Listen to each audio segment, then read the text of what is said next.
Mohon perhatian. Ya, perhatian.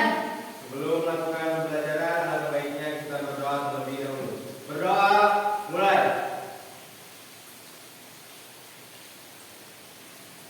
Berdoa selesai. Mohon perhatian.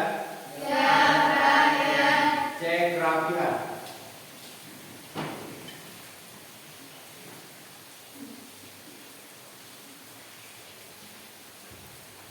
Cek kebersihan.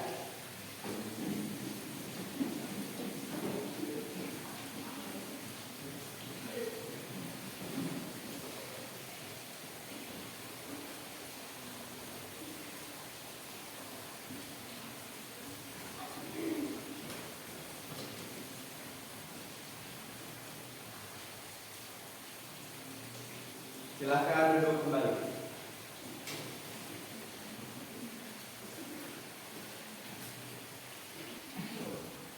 Baik, anak-anak, hari ini kita akan belajar tentang berpikir kritis dan bersikap demokratis. Di sini Bapak sudah menyiapkan materi yang akan kita bahas pada hari ini. Namun sebelumnya, Bapak ingin bertanya terlebih dahulu pada kalian. Apakah sudah ada yang pernah dengar dengan nama berpikir kritis atau bersikap demokratis? Siapa? Silakan Atep. Berpikir kritis yaitu proses berpikir untuk memecahkan masalah, sedangkan bersikap demokratis yaitu perilaku yang dapat menerima perilaku orang lain. Bagus, ya. Ya, bagus Atep. Terima kasih Atep. Jadi untuk materi berpikir kritis dan bersikap demokratis, hari ini kita akan belajar lebih dalam lagi tentang berpikir kritis dan bersikap demokratis. Baik, Bapak akan menampilkan tentang tujuan pembelajaran dari pembelajaran hari ini. Yang pertama yaitu terbiasa membaca Al-Quran sebagai pengamalan dengan meyakini bahwa agama mengajarkan kepada umatnya untuk berpikir kritis dan bersikap demokratis. Yang kedua, bersikap kritis dan demokratis sesuai dengan pesan Al-Quran, Quran Surat Al-Imran ayat 190, 191, dan 159.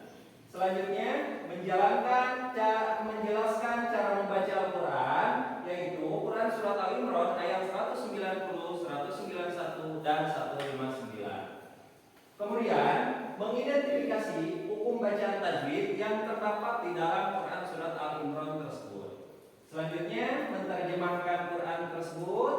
Kemudian, mendemonstrasikan bacaan. Yang terakhir, menyajikan hukum bacaan tajwid di dalam Quran Surat Al-Imran ayat 190, 191, dan 159.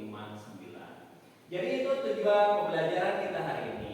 Baik, Bapak akan menunjukkan kepada kalian untuk pengertian berpikir kritis. Tadi Bapak sudah bertanya kepada kalian, apa pengertian berpikir kritis? Tadi teman kita Atep sudah menjawab. Dan di sini penjelasan atau pengertian yang lebih lengkapnya. Jadi, berpikir kritis adalah fungsi akal dengan berpikir manusia memanfaatkan akalnya untuk memahami hakikat segala sesuatu. Berpikir kritis, sifat ini adalah sikap dan perilaku yang berdasarkan data dan fakta yang valid atau sah, serta argumen yang akurat.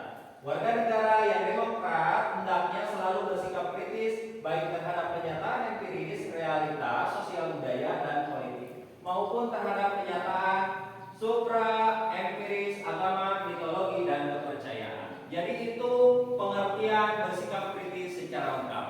Ya. Kemudian selanjutnya, manfaat berpikir kritis. Apa sih yang menjadi manfaat dari kita berpikir kritis? Di sini ada banyak manfaat dari berpikir kritis. Yang pertama, dapat menangkap makna dan hikmah di balik semua ciptaan Allah Subhanahu wa taala. Kemudian dapat mengoptimalkan pemanfaatan alam untuk kepentingan umat manusia. Oke, anak-anak, ini adalah manfaat berpikir kritis. Kenapa sih kita harus berpikir kritis? Ternyata berpikir kritis itu ada manfaatnya. Manfaat yang pertama, dapat menangkap makna dan hikmah di balik semua ciptaan Allah. Jadi dengan berpikir kritis, kita bisa menangkap makna kenapa sih Allah itu menciptakan sesuatu. Nah, dengan berpikir kritis, kita akan bisa menangkap makna itu. Selanjutnya, dapat mengoptimalkan pemanfaatan alam untuk kepentingan umat manusia. Itu beberapa manfaat dari berpikir kritis. Selanjutnya, Bapak akan menampilkan tentang menerapkan perilaku mulia berpikir kritis. Yang pertama, senantiasa bersyukur kepada Allah Subhanahu wa taala atas anugerah akal sehat. Karena Allah sudah memberikan kita semua akal yang sehat dan kita manfaatkan akal sehat kita ini untuk salah satunya berpikir kritis. Baik. Selanjutnya, contoh berpikir kritis. Sebenarnya kita dapat melakukan banyak hal yang membutuhkan berpikir kritis, seperti pada saat ujian. Nah, dengan kita mencari jawaban pas kita ujian, berarti kita sudah melakukan berpikir kritis karena kita mencari jawaban yang benar. Seperti itu contoh dari kita berpikir kritis. Baik, selanjutnya di sini ada ayat Al-Quran. Ternyata berpikir kritis itu ada perintahnya di dalam agama kita. Kita selaku umat Islam itu diwajibkan untuk berpikir kritis. Ya, Pak, di mana perintah itu terdapat di dalam Quran surat Al-Imran ayat 190 191. Nih, Bapak sudah menampilkan bacaan ayatnya. Adakah di sini kalian yang siap untuk membaca ayat ini? Acung? Ya, silakan Ani. A'udzu billahi minasyaitonir rajim. Bismillahirrahmanirrahim. Inna fi khalqis samawati wal ardi wa ikhtilafil laili wan nahari la ayatin li ulil albab. Allazina yadhkuruna Allaha qiyaman wa qu'udan wa 'ala junubihim wa yatafakkaruna fi khalqis samawati wal ardh. Rabbana ma khalaqta hadza batila subhanaka faqina 'adzabannar. Shadaqallahul azim. Baiklah anak-anak, itu tadi pembacaan ayat suci Al-Quran dari teman kalian. Pembacaannya sudah bagus, makhrajul hurufnya sudah jelas, dan hukum tajwidnya juga sudah jelas sekali. Baik, yang selanjutnya kita akan membagi beberapa kelompok untuk mendiskusikan materi hari ini. Oleh karena itu, silakan kalian membagi kelompoknya atau bergabung dengan kelompoknya sesuai dengan kelompok kelas yang sudah dibentuk. Silakan. Bapak akan membagikan LKPD. Silakan kalian isi pertanyaan-pertanyaan atau tugas-tugasnya dan simpulkan. Silakan.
Baik anak-anak, waktunya sudah habis. Sekarang Bapak minta salah satu atau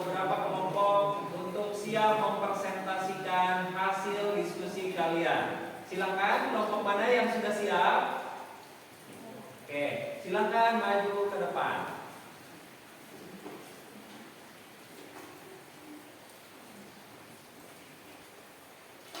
Oke, silakan langsung saja dimulai. Assalamualaikum warahmatullahi wabarakatuh.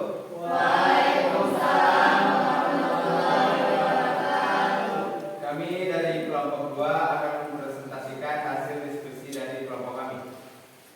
Berpikir kritis yaitu proses berpikir yang membangun atau konstruktif yang bertujuan untuk mencari solusi. Sedangkan bersikap demokratis yaitu suatu pola perilaku seseorang yang dapat menerima perilaku orang lain dengan rasa penuh tanggung jawab. Ada yang ingin ditanyakan? Ada apa makna bersifat demokratis? Jadi pengertian demokratis dapat dilihat dari tinjauan etimologis dan istilah terminologis. Secara etimologis, demokratis terdiri dari dua kata yang berasal dari bahasa Yunani, yaitu demos yang berarti rakyat atau penduduk, suatu tempat, dan ceratein atau ceratos yang berarti kekuasaan atau kedaulatan.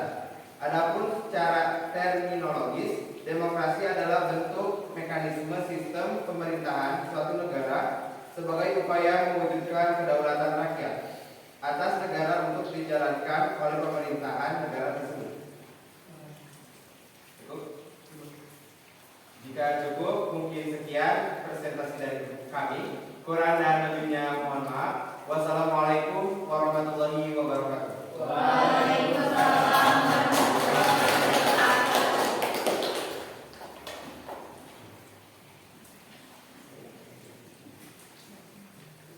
Oke, itu tadi jawaban dari pertanyaan Bapak. Jawabannya sudah bagus sekali. Oke, selanjutnya kita simpulkan hasil pembelajaran kita hari ini. Siapa yang mau menyimpulkan?